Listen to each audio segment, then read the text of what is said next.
Paano magkaroon ng own banner na sa CapCut lang kukunin? Una, magda-download ka, maghanap ka sa Google o Chrome. Da-download mo siya. Then, pagkatapos nyan, pupunta ka sa Chrome. Sa CapCut pala. I-kiss ko muna yan. Mag-new project ka. Yan, new project.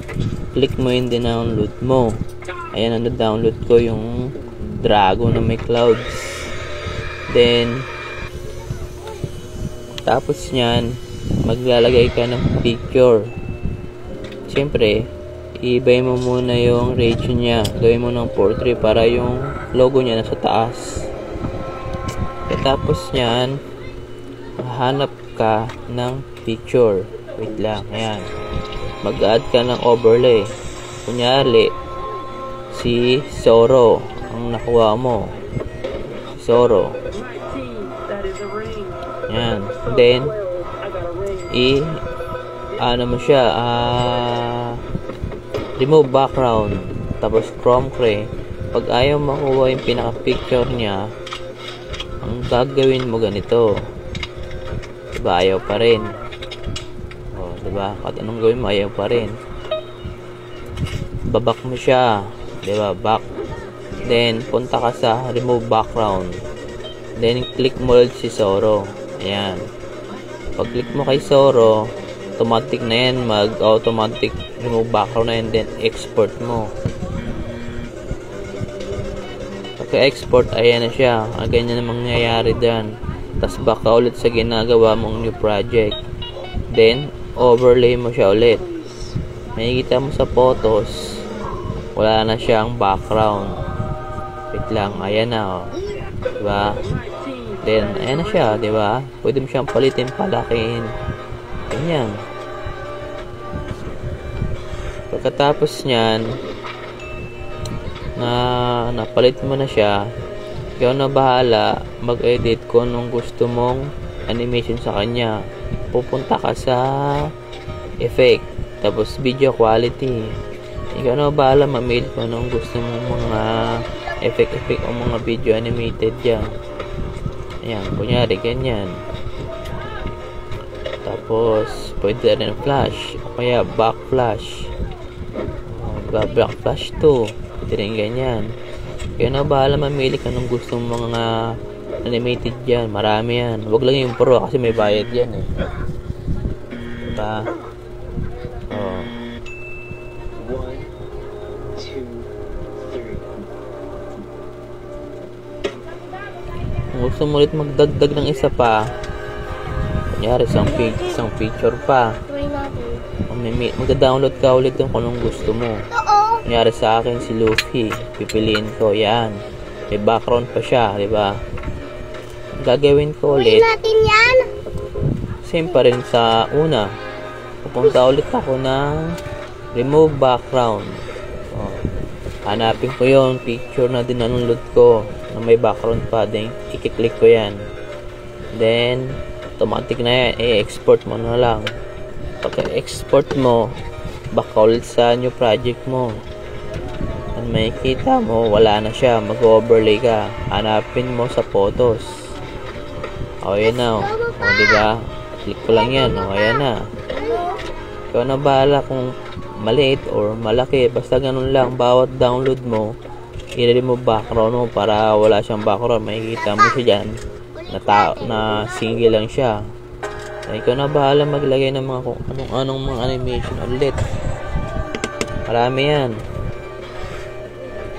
Ayan, tulad niyang orange negative, diba?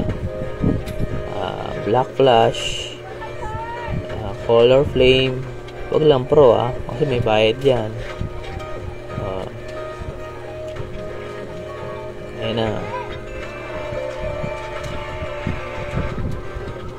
Dun naman sa text, kung maglalagay ka ng text, piso wifi, yan, magano ka lang, ganyan din, maraming way.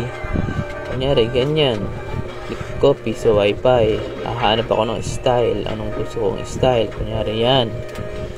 Then, ikaw na bahala kung stroke, glow, background, shadow, mamili ka dyan kung anong gusto mo.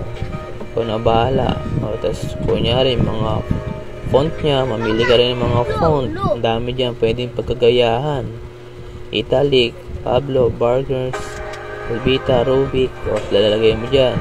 Then punta ka ulit sa pag nalagay mo na yan, punta ka sa animation. Ikaw na bahala kung anong gusto mo. May fly it, may zoom out to, typewriter, fade in. Ikaw na bahala kung anong gusto mong gawin.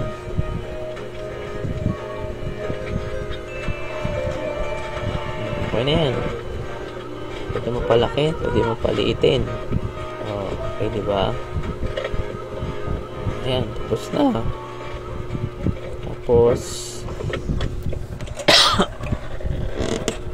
Tapos nyan, pwede mo siya paliitin para mga ano lang, mga 1 seconds lang, 2 seconds, para hindi malaki yung kain sa MB, kasi hanggang 5 MB FPS lang ang 5 MB lang yung talagang GIF. Pag sumobra ka na doon, hindi mo na madadownload yun sa admin. Yan, okay na yan. Nawawala si Zoro. Pag ganyan, pwede mo siya i-download, i-export mo siya.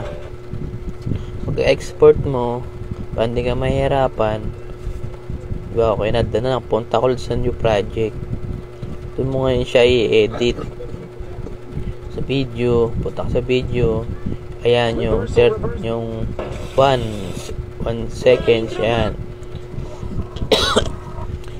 Ano mo siya, split mo siya para yung ganyan lang, kasi hindi nakita si Zoro. Split mo yan, o kaya mo, pwede rin na i-back mo siya, basta nakikita si Zoro. Then okay na ulit, export. Pagka export mo, makikita mo, lalabas ka, tapos sana yun, ayan, diyan mo siya makikita. Ayan na siya. Wait lang, tagal ayan na siya, diba? Tapos nyan, download ka ng GIF Maker doon sa Google Play. Kasi yung ginawa mong video kaganina, gagawin mong GIF. GIF. Ayan na, download ko na yan. Punta na ako dyan, video GIF ang aanin mo. Tapos yung ginawa mong video, i-click mo yon. Ikaw na mamili ng 30 FPS. Basta ako sa komportable. Basta huwag lang nalagpas ng 5 MB. Sa akin, 15 FPS. Then, check ko yan. Ayan na siya. Katapos nyan, punta ako ng crop. Ika-crop ko siya kasi nakikita yung logo ng CapCut. Ayan. Hanggang 800 lang talaga yung niya. Okay na yan. Then, save ko na yan. Pagka-save, ikaw na mamili na ng low, medium, o high na quality. Basta wag nalagpas ng 5 MB. Processing. Tayo natin mag-processing.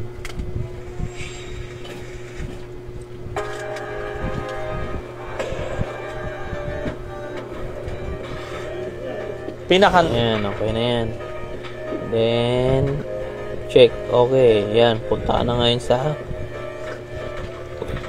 sa picture mo. Yan, makikita mo siya. Yan yung ginawa mo. Then, punta ka details. Tingnan mo kung walang MB. Ayan, 3.38 MB. Okay na yan. Kaya na i-download yan. Huwag lang lagpas ng 5 MB.